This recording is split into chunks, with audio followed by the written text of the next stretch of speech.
Hello! Welcome back! So ngayon, nandito tayo sa Lavik, Norway.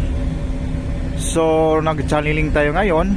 So according sa ano nila, it will take sa 8 to 12 hours para dating kami sa doon sa ano yung tawag yan, Aldahar Starnkin. Ano man ko ba? Ito masyadong maano yun.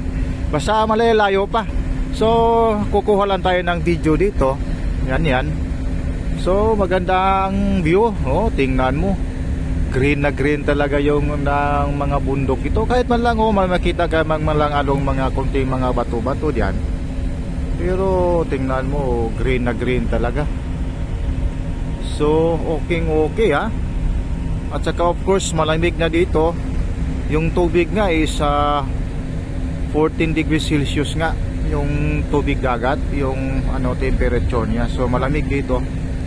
So ganyan. Okay? So silip-silip lang muna tayo. So ganyan, no? So speed natin dito ngayon, of course naka full ahead naman tayo. Tapos speed natin is mga 107 lang, no? RPM. So ganyan.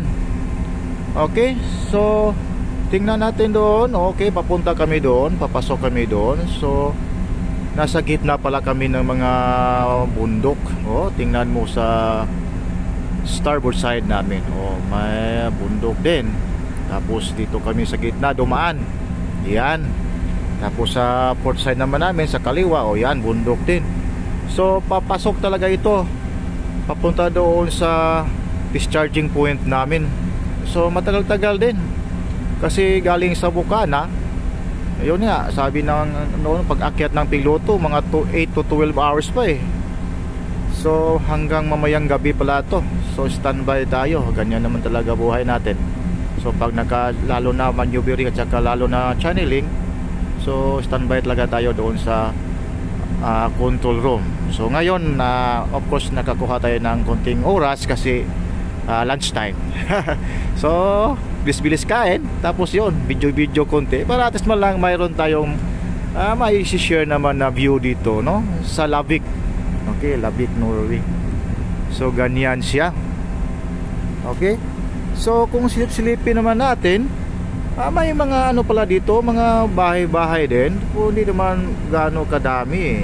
Oh, tingnan natin. So yan, may bahay din pala. Oh, so iwan ko lang kung ano ang transportation nila. At saka of course saan kaya dito yung parang pinaka-busy o pinaka-sinto nila. Kung tingnan natin doon sa kaliwa, sa port side, yun, mayroon ding mga bahay-bahay doon. So yun, no? So iwan ko lang, so maybe ang pinakamadali nilang transportation dito is by sea. So siguro mga tao dito may mga sariling mga pampot o kaya mga ano ba, mga speedboat o ganyan. Kasi tingnan mo, bundok-bundok eh, di ba? So ano ba ginagawa nila diyan? Bago sabing nilalakad yung mga bundok na yan, ha?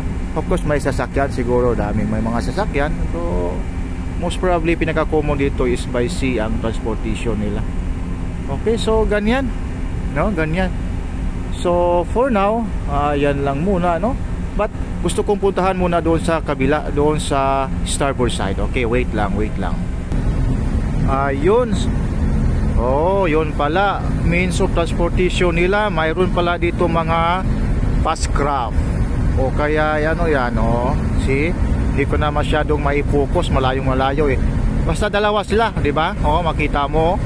So yung isa papunta na sa dito sa may kanto na, padaong na yan, padikit yan. Yung isa papaalis nila. So papunta sa kabila siguro yan. So ganyan, no? So kasi doon sa kabila naman, of course, yan. Parang may marami ding mga bahay-bahay siguro diyan. So iwan ko lang, no? Baka diyan talaga yung puntarya nila. Okay? So at least nasagot na yung tanong natin. So by sea talaga pinaka-common dito. So may sasakyan papunta doon sa puerto, tapos sasakay sa fast craft na yan, o kaya pwede din sasakyan ikarga sa mga fast craft na yan. Okay? So ganyan. Okay, so nandito na tayo sa kabila, oh. Sa starboard side natin. Okay, may tulay pala doon, no? Okay, so yun. So di natin masarili focus para makita ang view. Okay. Okay. So ganyan. Oh. Grabe, no? Oh. Bundok-bundok talaga. Tapos green, no? Dami ding mga kahoy makikita mo dito. So hindi katulad doon sa Greece. Nako.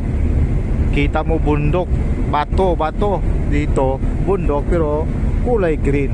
May mga tanim-tanim, may mga punong kahoy pa rin. Okay? So ganyan siya, ganyan siya. So continue tayo. O yan. So ganyan. Okay, so ganyan. So actually alas 12 na ng noon ngayon, di ba? Oh, so ganito lang ang klima nila dito, ang temperature. So hindi naman masyadong malamig pa ngayon. So ganyan siya. So yun, tatahakin namin yun papunta doon. So may nauna pala sa aming barko doon sa unahan. So yan, ito lang, ganito lang ang gagawin namin hanggang uabot kami mamayang gabi doon sa papuntahan titikitan namin. Mahirap ano ano yung pangalan ng lugar na yan.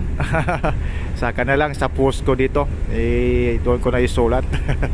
Okay, so I think that's all for this short video, and thank you for watching, and babu.